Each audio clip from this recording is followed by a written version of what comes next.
Assalamualaikum warahmatullahi wabarakatuh. Selamat datang di channel Pojok Tikungan, tempat di mana cerita-cerita horor dan misteri hidup kembali. Semoga kita sama-sama dalam keadaan yang baik. Yuk, langsung kita simak tayangan cerita baru di episode kali ini. Gubernur Winoko dikenal sebagai pria karismatik dan ambisius. Pada usia 45 tahun, ia telah menjabat sebagai gubernur selama 2 periode berturut-turut. Kini, ia tengah bersiap untuk melangkah lebih jauh, maju sebagai calon presiden dalam pemilu mendatang. Dukungan dari para pengusaha besar dan media massa membuatnya semakin percaya diri bahwa kursi di kekuasaan tertinggi di negaranya sudah di depan mata. Namun, di balik senyum politis dan pidato-pidato inspiratifnya, ada sisi gelap yang jarang diketahui publik. Winoko adalah seorang pekerja keras yang tak segan-segan mengambil langkah ekstrim demi mencapai tujuannya. Ia seringkali mengabaikan protes masyarakat terhadap proyek-proyek besar yang ia jalankan, seperti pembangunan jalan tol yang merusak hutan lindung atau reklamasi pantai yang mengancam kampung nelayan. Baginya, kemajuan ekonomi adalah harga mati. Meskipun harus mengorbankan kepentingan sekelompok kecil orang, pada suatu malam yang tenang, Winoko duduk di ruang kerjanya di kantor gubernur. Ruangan itu luas dengan dinding berlapis kayu mahoni, lampu gantung kristal yang megah, dan jendela besar yang menghadap ke taman belakang. Di meja kerjanya, tumpukan dokumen proyek reklamasi pantai menanti tanda tangannya. Ia baru saja selesai memberikan pidato kepada para investor asing tentang pentingnya proyek tersebut bagi pertumbuhan ekonomi daerah. Namun, saat ia meraih pena untuk menandatangani dokumen-dokumen itu, tiba-tiba kepala Winoko terasa berdenyut hebat. Ia mengernyitkan dahi, mencoba mengabaikan rasa sakit yang tiba-tiba menyergap. Namun, denyutan itu semakin kuat, hingga akhirnya ia harus meletakkan penanya dan memijat pelipisnya. Saat itulah ia melihatnya, sebuah bayangan hitam di sudut ruangan. Bayangan itu tak memiliki bentuk yang jelas, hanya sekadar siluet gelap yang tampak bergerak perlahan. Winoko menggelengkan kepala, mencoba meyakinkan dirinya sendiri bahwa itu hanyalah efek dari kelelahan. Ia bangkit dari kursinya dan berjalan menuju sudut ruangan. Tapi bayangan itu lenyap begitu saja saat ia mendekat. Winoko menghela napas panjang. "Mungkin aku butuh istirahat," gumamnya pelan. Namun, ketika ia kembali ke meja kerjanya, ia merasakan sesuatu yang aneh. Udara di ruangan itu tiba-tiba terasa lebih dingin, meskipun AC telah dimatikan. Dan entah dari mana datangnya, sebuah bisikan halus terdengar di telinganya. "Kau tidak bisa lari dari kami." Winoko tersentak, tubuhnya membeku sesaat. Ia menoleh ke kanan dan ke kiri, tapi tak ada siapapun di ruangan itu selain dirinya. Bisikan itu terdengar lagi, kali ini lebih keras. "Kami menunggumu." Dengan napas tersengal, Winoko bergegas keluar dari ruang kerjanya. Ia memutuskan untuk pulang ke rumah lebih awal malam itu, berharap bahwa semua yang ia alami hanyalah ilusi akibat stres yang berkepanjangan. Namun, ketika ia sampai di rumah, istrinya yang bernama Astuti menyambutnya dengan wajah cemas. "Ada apa, Mas?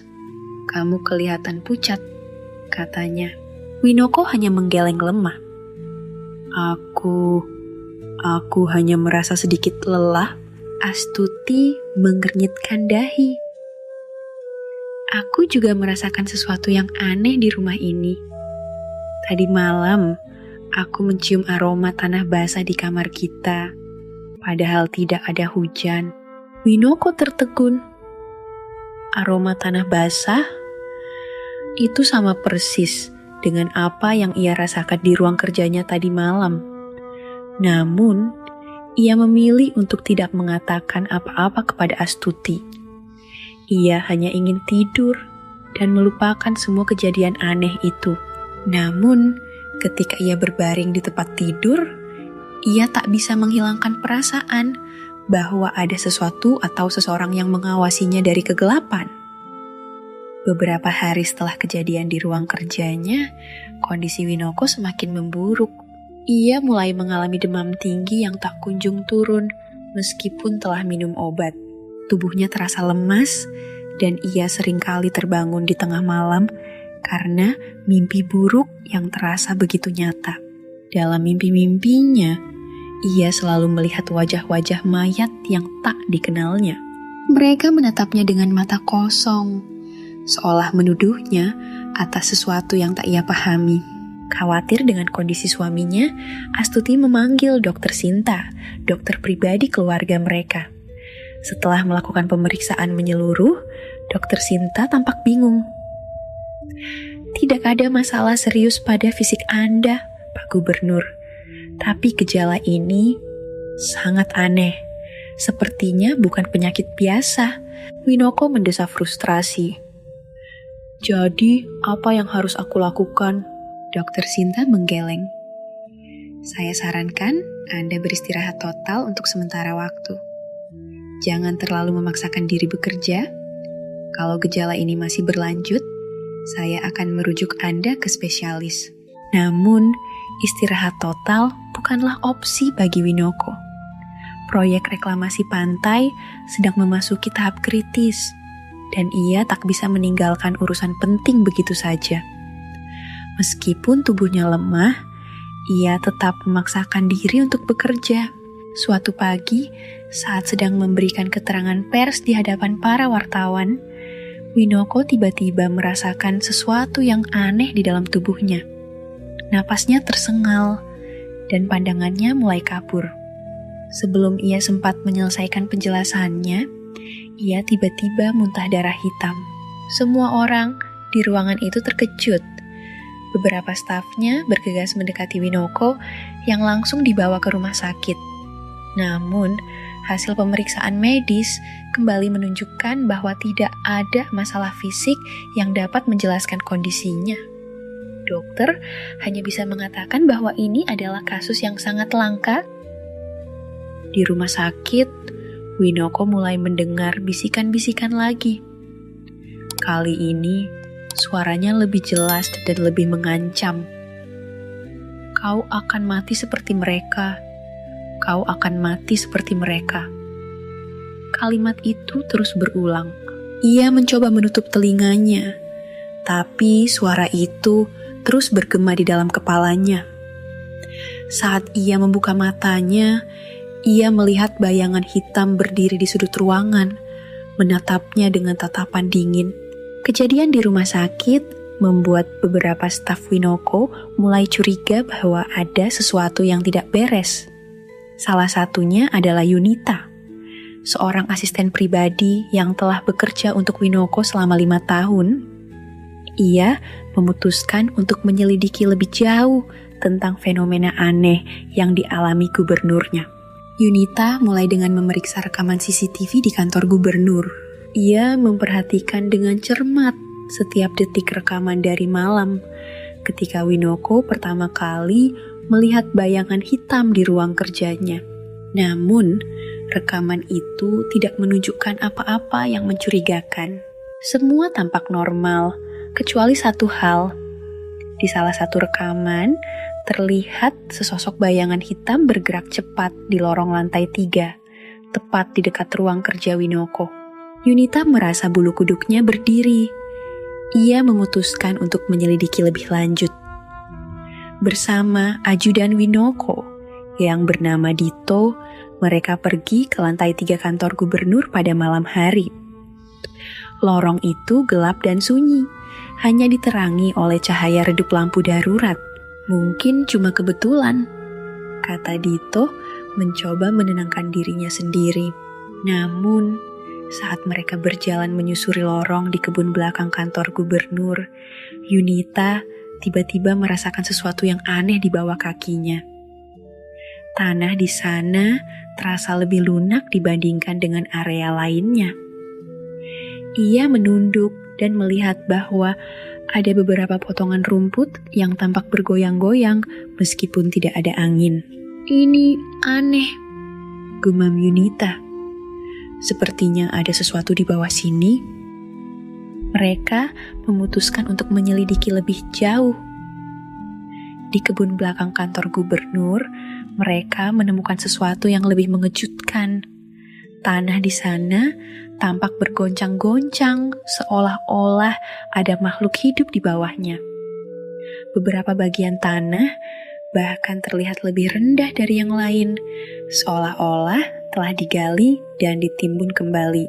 Yunita dan Dito saling bertukar pandang, merasa ngeri. Ini seperti kuburan," kata Yunita pelan. Mereka memutuskan untuk menggali salah satu titik yang mencurigakan. Setelah beberapa saat, mereka menemukan sesuatu yang membuat darah mereka berdesir. Tulang manusia. Penemuan tulang manusia di kebun belakang kantor gubernur membuat Yunita semakin penasaran. Ia memutuskan untuk menyelidiki lebih dalam tentang sejarah tempat itu. Ia pergi ke perpustakaan daerah, tempat arsip-arsip tua disimpan. Setelah berjam-jam mencari, Yunita akhirnya menemukan sesuatu yang mengejutkan. Sebuah dokumen rahasia yang berisi daftar nama-nama pembangkang yang hilang secara misterius antara tahun 1940-an hingga 2000-an. Semua nama dalam daftar itu terkait dengan proyek-proyek besar yang dilakukan oleh para pejabat terdahulu, termasuk pembangunan jalan raya pemerintah daerah. Salah satu nama yang menarik perhatian Yunita adalah Arinda, seorang aktivis yang hilang pada tahun 1998. Menurut catatan, Arinda adalah salah satu pemimpin demonstrasi yang menolak pembangunan pabrik kimia di dekat desa mereka. Ia diculik oleh aparat pada malam hari dan tak pernah terlihat lagi. Yunita merasa ada hubungan antara daftar nama itu dan kejadian aneh yang dialami Winoko. Ia memutuskan untuk mencari informasi lebih lanjut tentang Arinda dan aktivis lainnya. Kondisi Winoko semakin memburuk. Demamnya tak kunjung turun dan ia mulai menua secara drastis. Rambutnya memutih, kulitnya keriput, dan tubuhnya semakin lemah. Astuti yang semakin khawatir memutuskan untuk memanggil paranormal terkenal di daerah mereka yang bernama Nyi Utaratu. Nyi Utaratu adalah seorang wanita tua dengan rambut putih panjang dan mata yang tajam. Saat ia pertama kali melihat Winoko, ia langsung berkata, "Ada roh-roh penasaran di sekitar Anda, Pak Gubernur." Mereka marah. Winoko, yang awalnya skeptis, mulai merasa takut ketika Nyi Utaratu mulai mendeskripsikan roh-roh itu. "Ada 7 roh di sini," katanya. Salah satunya adalah seorang wanita muda bernama Arinda. Dia adalah aktivis yang dibunuh karena menolak proyek pabrik kimia. Nyi Utaratu kemudian melakukan ritual pengusiran setan. Selama ritual, Winoko merasakan tubuhnya seperti diserang oleh ribuan jarum. Ia mendengar jeritan-jeritan mengerikan di telinganya, dan bayangan hitam tampak bergerak cepat di sekitarnya. Namun, meskipun ritual itu berhasil mengusir beberapa roh, Arinda tetap tinggal. "Dia tidak akan pergi," kata Nyi Utaratu. "Dia ingin Anda membayar dosa-dosa para pendahulu Anda."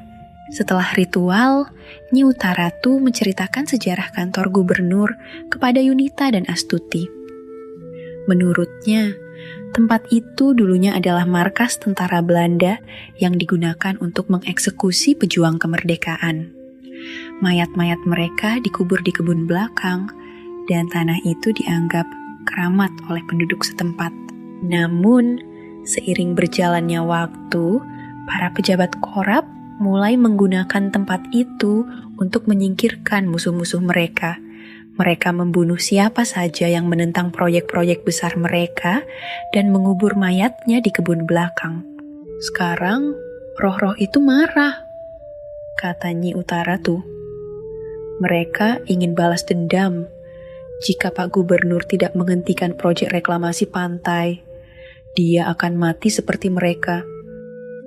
Setelah ritual malam Jumat yang gagal mengusir roh Arinda sepenuhnya, suasana di kantor gubernur berubah menjadi semakin mencekam.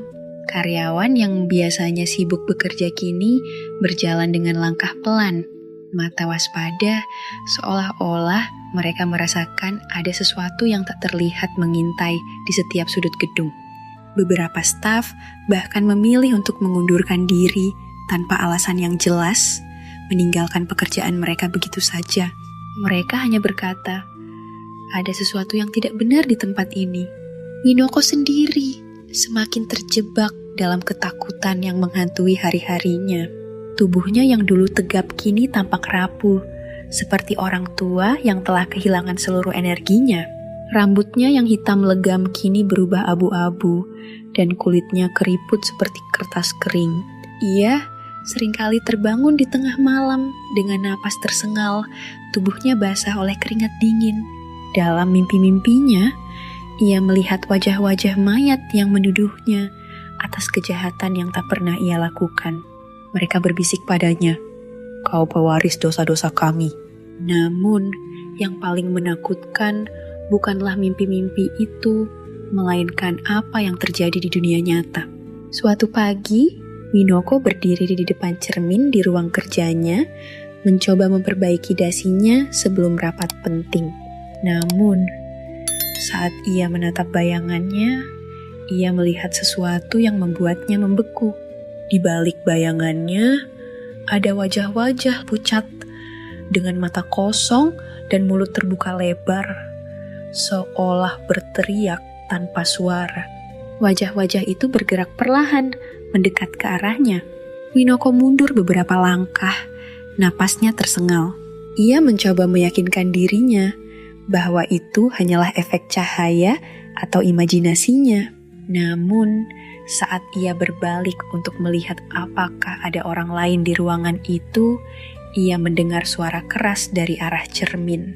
Ia menoleh kembali dan melihat bahwa cermin itu kini dipenuhi oleh jejak darah yang mengalir deras, seolah-olah ada seseorang yang terluka parah di baliknya. "Siapa di sana?" teriak Winoko, suaranya gemetar. Tidak ada jawaban, hanya suara tetesan darah yang terdengar, pelan namun menusuk telinga. Winoko bergegas keluar dari ruang kerjanya, meninggalkan cermin itu dalam keadaan berlumuran darah. Beberapa jam kemudian, jeritan mengerikan terdengar dari lorong lantai 3. Semua orang di kantor langsung panik. Yunita dan Dito bergegas menuju sumber suara. Tapi saat mereka sampai di lokasi, mereka hanya menemukan seorang satpam bernama Budi tergeletak di lantai, tubuhnya gemetar hebat. "Budi, apa yang terjadi?" tanya Dito, berlutut di sampingnya. Budi hanya bisa menunjuk ke ujung lorong, matanya membelalak penuh ketakutan. Di sana ada sesuatu." Yunita dan Dito saling bertukar pandang, lalu perlahan berjalan menuju ujung lorong yang ditunjuk Budi. Namun, saat mereka sampai di sana, tidak ada apapun selain dinding kosong dan lampu redup yang berkedip-kedip. "Apa yang kamu lihat, Budi?" tanya Yunita, kembali ke tempat satpam itu terbaring. Budi menggeleng, tubuhnya masih gemetar.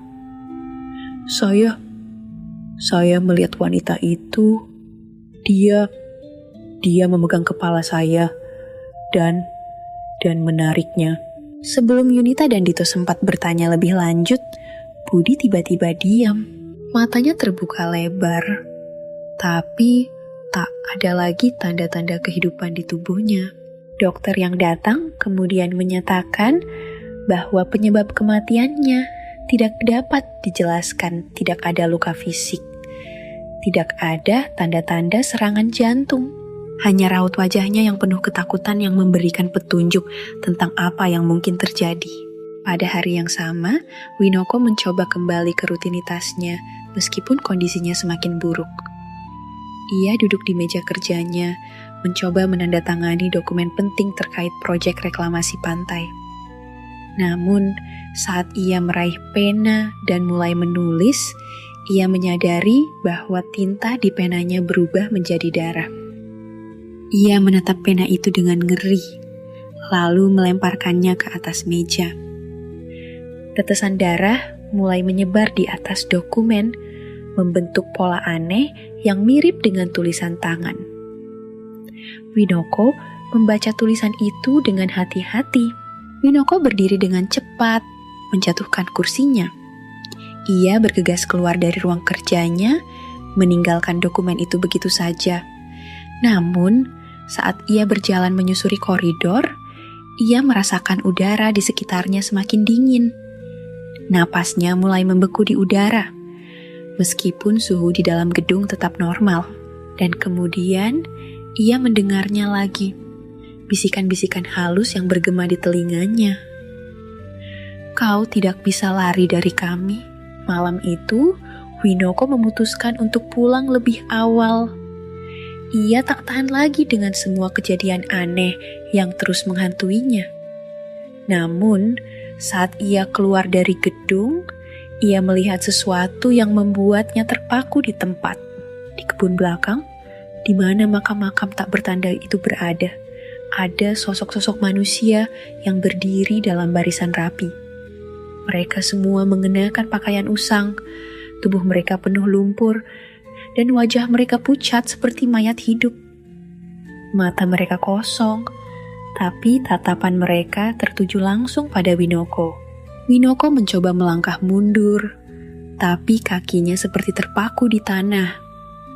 Salah satu sosok itu seorang wanita muda dengan rambut panjang terurai melangkah maju. Ia mengenali wajah itu. Itu adalah Arinda, aktivis yang dibunuh pada tahun 1998. "Kenapa kau lari?" kata Arinda dengan suara yang terdengar seperti bisikan angin. "Kau adalah pewaris dosa-dosa kami. Kau harus membayar."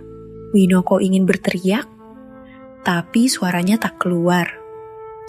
Ia hanya bisa menatap horor saat Arinda dan sosok-sosok lainnya mulai berjalan mendekatinya. Langkah mereka lambat, namun pasti. Winoko akhirnya berhasil melarikan diri ke mobilnya dan memacu kendaraan itu secepat mungkin meninggalkan kantor gubernur. Namun, ketika ia melihat ke kaca spion, ia melihat wajah Arinda muncul di belakangnya, tersenyum dingin. "Sampai jumpa lagi, Pak Gubernur," katanya sebelum menghilang. Winoko tahu bahwa ia tidak bisa lari selamanya. Roh-roh itu akan terus menghantuinya sampai ia membayar harga yang mereka minta. Keesokan harinya, Yunita menemukan buku harian Arinda di perpustakaan. Isinya adalah catatan-catatan tentang perjuangannya melawan proyek pabrik kimia. Di halaman terakhir tertulis, "Mereka akan membunuhku, tapi kebenaran takkan mati." Winoko mulai menyadari bahwa ia adalah pewaris kutukan dari para pendahulunya. Jika ia tidak menghentikan proyek reklamasi, roh-roh itu akan terus menghantuinya. Winoko dihadapkan pada pilihan sulit, menghentikan proyek dan kehilangan kesempatan menjadi presiden atau melanjutkan proyek dan menghadapi kematian. Ia memutuskan untuk melakukan ritual pengusiran setan sekali lagi. Tapi Arinda menolak pergi. "Kau harus mati untuk membayar dosa mereka," teriak Arinda. Sampai akhirnya, dalam proses itu, Winoko ditemukan tewas di salah satu kuburan tak bertanda di kebun belakang. Proyek reklamasi dibatalkan, dan Yunita, yang kini menjadi gubernur baru, mulai melihat bayangan hitam di balik jendela kantornya. Cukup sekian dulu tayangan di episode ini. Jangan lupa untuk like, share, dan subscribe channel ini untuk mendapat update cerita berikutnya. Terima kasih atas kunjungannya. Wassalamualaikum warahmatullahi wabarakatuh.